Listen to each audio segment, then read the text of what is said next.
ರೇಣುಕಾ ಕೊಲೆ ಕೇಸ್ನಲ್ಲಿ ಮತ್ತೊಂದು ಟ್ವಿಸ್ಟ್ ಎದುರಾಗಿದೆ. ರೇಣುಕಾ ಕೊಲೆ ಕೇಸ್ನಲ್ಲಿ ಸಮತಾ ಏನಿದ್ದಾರೆ ಅವರನ್ನು ವಿಚಾರಣೆಗೆ ಕರೆದಿದ್ದಾರೆ ಪೊಲೀಸರು. ಸಮತಾ ಅವರು ಕೂಡ ಇದರಲ್ಲಿ ಭಾಗಿಯಾಗಿದ್ದಾರಾ, ಕೊಲೆ ಕೇಸ್ನಲ್ಲಿ ಭಾಗಿಯಾಗಿದ್ದಾರಾ, ಅಥವಾ ಇವರು ಪವಿತ್ರ ಗೌಡ ಮತ್ತು ದರ್ಶನ್ ನಡುವೆ ಸೇತುವಾಗಿದ್ದರು ಅಂತ ಇಲ್ಲಿ ತನಕ ಹೇಳಲಾಗ್ತಾ ಇತ್ತು. ಅವ್ರನ್ನ ಭೇಟಿಯಾಗೋದಕ್ಕೆ ಅವರು ಬಂದಿದ್ರು ಅಂತ ಹೇಳಲಾಗ್ತಾ ಇತ್ತು. ಬಟ್ ಹಾಗಲ್ಲ, ಇವರ ವಿರುದ್ಧ ಕೂಡ ಒಂದು 3,000 ರೂಪಾಯಿಯನ್ನು ಇವರು 3,000 ರೂಪಾಯಿಯನ್ನು ಧನರಾಜ್ ಅವರಿಗೆ ಫೋನ್ಪೇನ ಮಾಡಿದ್ದಾರೆ.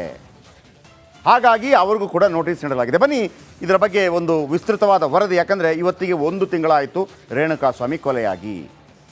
ಅಲ್ಲಿಂದ ಇಲ್ಲಿ ತನಕ ಏನಾಗಿದೆ ಸ್ಟೋರಿ ಅದನ್ನು ಕೂಡ ಹೇಳ್ತೀನಿ. ಅದರ ಬಗ್ಗೆ ಅದಕ್ಕಿಂತ ಮೊದಲು ಸಮತಾ ಅವರ ವಿಚಾರ ಏನು ಈ ಕೇಸ್ನಲ್ಲಿ ನೋಡೋಣ ಬನ್ನಿ.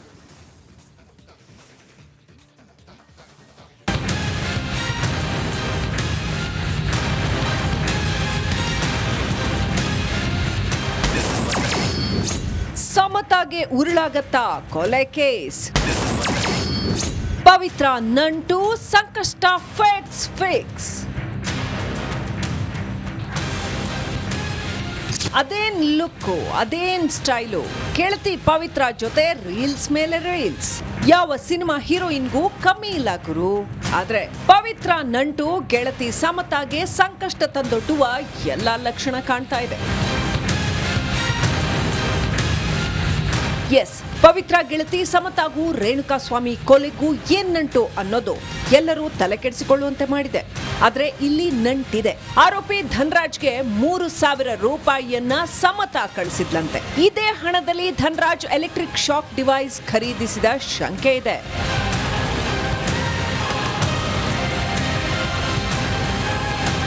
ಇನ್ನು ಹಣ ವರ್ಗಾವಣೆ ಬಗ್ಗೆ ಪೊಲೀಸರು ಕೆಲ ಮಾಹಿತಿ ಸಂಗ್ರಹಿಸಿದ್ದಾರೆ. ಈಗಾಗಲೇ 1 ಬಾರಿ ಸಮತಾಳ ವಿಚಾರಣೆ ನಡೆಸಲಾಗಿದೆ. ಇಂದು ಮತ್ತೊಮ್ಮೆ ವಿಚಾರಣೆಗೆ ಕರೆದಿದ್ದಾರೆ. ಎಲ್ಲವೂ ಸಾಬೀತಾದರೆ ಸಮತಾ ಅರೆಸ್ಟ್ ಆಗುವ ಎಲ್ಲ ಲಕ್ಷಣ ಕಾಣ್ತಿದೆ. ಇನ್ನು ದರ್ಶನ್ಗೂ ಪವಿತ್ರಗೂ ಈ ಸಮತಾಳೆ ಸೇತುವೆ ಅಂತ ಹೇಳಲಾಗ್ತಿದೆ. ದರ್ಶನ್ ಪವಿತ್ರ ಜೈಲು ಸೇರಿ ಬೇರೆ ಬೇರೆಯಾದ್ರೂ ಇಬ್ಬರನ್ನು ಭೇಟಿಯಾಗಿ ಮಾಹಿತಿ ರವಾನಿಸುತ್ತಿದ್ದಾಳೆ ಅಂತ ಹೇಳಲಾಗ್ತಿದೆ. Bureau report, Republic Kannada.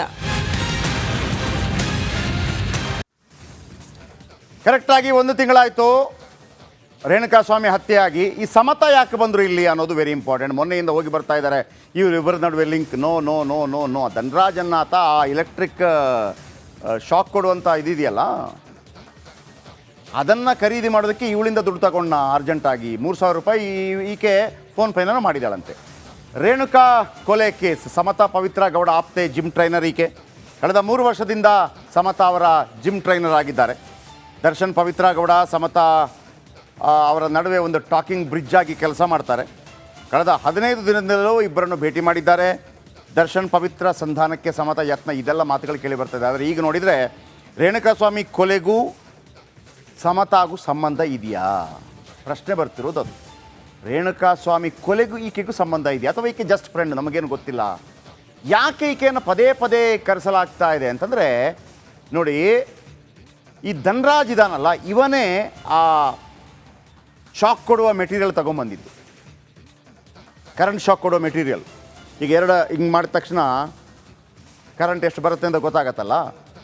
ಈ ಎಲೆಕ್ಟ್ರಿಷಿಯನ್ಗಳ ಬಳಿ ಇರುತ್ತೆ, ಸ್ಕ್ರೂ ಡ್ರೈವರ್ ಇದ್ದಂಗೆ ಅದೊಂದು ಇರುತ್ತೆ. ನೋಡ್ತಾರೆ ಅವ್ರು ಎಷ್ಟು ಕರೆಂಟ್ ಎಷ್ಟಿದೆ, ಎಷ್ಟು ಕರೆಂಟ್ ಬರ್ತಾ ಇದೆ ಅಂತ ನೋಡ್ತಾರೆ. ಅದೇನು ದೊಡ್ಡ ಅಮೌಂಟ್ ಏನಿಲ್ಲ, ಅದಕ್ಕೊಂದು 3,000-4,000 ಇರಬೇಕು.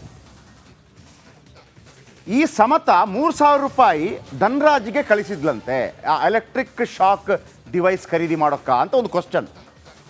ಹಾಗಿದ್ರೆ 3,000 ಹಾಕುಂತ ಧನರಾಜ್ ಹೇಳಿದರೆ ಯಾಕೆ ಅಂತ ಕೇಳಿರ್ತಾಳಲ್ವಾ, ಇವನು ಹೇಳಿದ್ನಾ? ಒಂದು ವೇಳೆ ಆಕೆಗೆ ಏನೂ ಗೊತ್ತಿಲ್ಲದೆ ನಡೆದರೆ ಇದು ಏನೂ ಆಗೋದಿಲ್ಲ. ಗೊತ್ತಿಲ್ಲದೆ 3,000 ರೂಪಾಯಿ ಕೇಳಿದ್ರೆ ನನ್ನ ಫ್ರೆಂಡು ಕೊಟ್ಟೆ, ಏನೂ ಆಗೋದಿಲ್ಲ.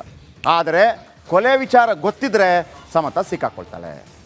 1 ತಿಂಗಳಾಗಿದೆ. ಅವತ್ತಿಂದ ಇವತ್ತಿನ ತನಕ ಏನಾಗಿದೆ ಅದು ನಿಮ್ಗೆ ಗೊತ್ತಿದೆ. ಆ ನಂತರ ಏನೆಲ್ಲ ಮಾಹಿತಿಗಳನ್ನು ಪೊಲೀಸರು ಕಲೆ ಹಾಕಿದ್ದಾರೆ ಇದು ಕೂಡ ಗೊತ್ತಿದೆ.